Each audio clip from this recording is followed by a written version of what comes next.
All right, so we're diving into Ayurveda today. Sounds exciting. It is, but we're kind of personalizing it this time. Oh, Yeah, specifically for the Pitta types out there. makes sense. Everyone's different, right? Exactly. Ayurveda is all about balance, but not one size fits all. Right.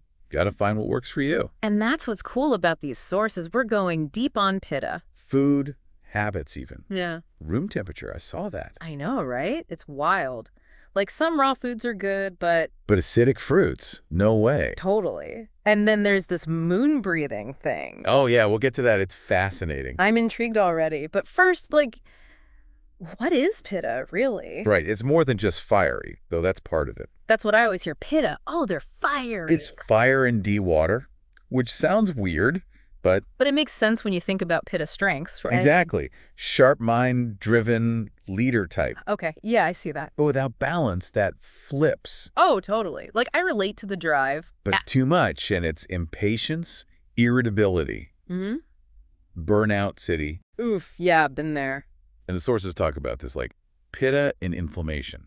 Not just, like, swelling up, right? Right. Skin stuff, digestion, even how fabrics feel. Wait, fabrics? Seriously? Yeah. Think about it. Pitta is sensitive energy. So, like, scratchy clothes are worse than I thought. Could be. It's these everyday things Ayurveda picks up on. That's so cool. Speaking of everyday, what about food? Ah, the pitta diet everyone wants to know. Right. Like, what's good, what's bad? It's interesting because pittas do have strong digestion.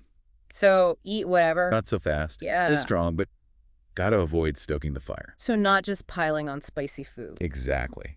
Raw is often okay, but chewing is key. Always. Why is that so important? If pittas don't chew well, it's like indigestion central. Ah, makes sense. Creates heat, throws off balance, the drill. Back those imbalances we talked about. Exactly. So, what cools things down? Lots of good stuff. Give me the highlights. Think cooling, soothing. A mango lassi on a hot day. Oh, I love mango lasses. Perfect example. Sweet fruits are good, but watch the acidic ones. Like oranges and stuff. Yeah, those can amp up the heat, opposite of what we want. Gotcha. So spices too, I bet. You bet. Ditch the chilies, go for coriander, fennel, cardamom. More flavor, less fire. Right. It's an experience, not just fuel. And I remember you mentioned kichari earlier. Oh, yeah. That's a classic. Yeah. Rice, mung beans, so nourishing. Easy on the digestion, keeps things cool. Exactly. What about snacking? Are you a snacker? Oh, I'm all about snacks. Good news. Small, frequent meals are perfect for pitta. Keeps the hanger away. And those hanger pangs can lead to, Those fiery outbursts. Yep. So good snacks plus cool drinks on hand. Like, what, not soda, I'm guessing? Nope. Coconut water, room temp water, herbal teas. So calming, so refreshing. Way better for pitta than that icy soda. I'm learning so much about food already, but there's got to be more to Pitta, right? Like, it's not just what you eat. You're so right. Food's huge, but it's one piece of the puzzle. It's a whole lifestyle thing, isn't it? Absolutely. And that's where things get really interesting, especially in our modern world. Oh, I bet. Everything's so go, go, go these days. And that can really throw pitta out of whack. That's where routine comes in. Okay, I'm curious. Why is routine so important for Pitta? It's like, think of it as a counter to that, like constant go, go, go. Okay, yeah, I feel that. Regular sleep, meals at the same time, even exercise consistently. That makes sense, creates some stability. Which pittas need. It's grounding for them. So stillness amidst chaos. I like that. Exactly. Gives your system a break, I'm seeing how important this is, more than I thought. And the sources get specific too, not just have a routine. Like, what kind of stuff? Sleep is huge. Yeah. It seems basic, but for pitta, it's essential. Resets the system, all that fire needs to cool down. Exactly. And exercise, that's another big one. Oh, I bet. Like, gotta burn off some of that energy. It's about channeling it, giving it a healthy outlet. Otherwise, it turns inward. Can lead to those imbalances, yeah. Huh. But the type matters too. So not just any workout will do. For pitta, it's got to be invigorating, but also cooling. Like what? I'm picturing like hot yoga. That's not it, right? More like a swim on a hot day, a walk as the sun sets. Ah, okay, I get it. And here's another one. Might surprise you. Temperature matters. Wait, like the room temperature. Yeah. Pittas run hot, so being in a cool space is actually helpful. Never thought of it like that. Avoid those stuffy rooms, get some fresh air, it all adds up. Coolness inside and out, literally. Exactly. And speaking of cooling, there's this technique, moon breathing. Oh, yeah, that you got to explain that one. So it's a specific way you breathe, super calming for Pitta. How does it work?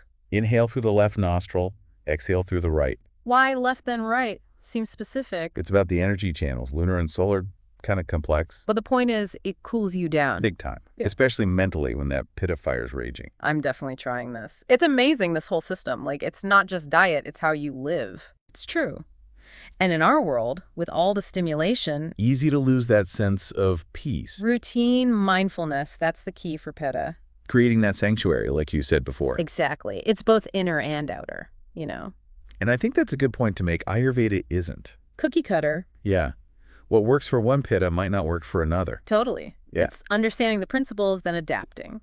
So how do we personalize this? Like, where do we start? Self-awareness is huge. Pay attention to your body. Like, what foods feel good? What makes me irritable? Exactly. Notice what triggers those Pitta imbalances. Become a detective of my own body? I dig it. Right. Maybe late night eating messes up your sleep. Or maybe I need that evening walk more than I thought. It's different for everyone. Yeah.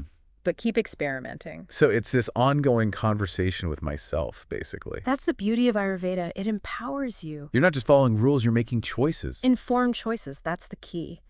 And, you know, we've covered so much. I feel like I'm seeing things differently already, but before we wrap up, What are some key takeaways for you? What stood out? For me, it's that whole thing about Pitta, having the strong digestion, but needing to cool down. yeah, strong but sensitive, right? Exactly. That was a big one. And it shows how individual this all is. Like one Pitta's cooling might be different from another's. Totally. Got to pay attention to those little things. And I loved how the sources talked about simple stuff like chewing. That seems so basic, but But it makes a difference. Same with routine, for Pitta especially. small changes, big impact, right? You got it. And those cooling practices we talked about? Moon breathing, nature, those resonated with me. It's like self-care doesn't have to be complicated. It's true. Simple stuff can be the most powerful. Okay, so before we totally wrap up, I like to give folks something to, It's a big to ponder. yeah. What's your challenge for our listeners today? This week, try one Pitta balancing thing. Just one. It can be tiny, right? It doesn't have to be a whole life overhaul. Exactly. Swap the coffee for chamomile, or really taste your food. Oh, or do that moon breathing for a few minutes. There you go.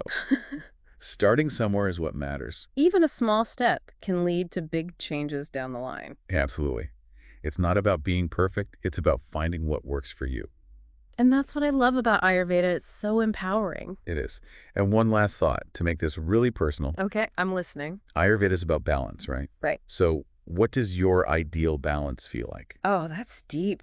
Like, not just what I do, but how I feel. Exactly. Take some time to think about that. What brings me peace, energy, that alignment we talked about. Because this journey is never truly over, you know? The more we learn, the more we discover about ourselves. So stay curious about Ayurveda, about your Pitta side. Keep experimenting. Keep diving deeper. Who knows what you'll find? It's a fascinating world. Well, that about wraps it up for us today, diving into Pitta and Ayurveda. It's been fun exploring these sources with you. And to everyone listening, thank you for joining us. We hope you found this insightful And inspiring. Until next time, take care and be well.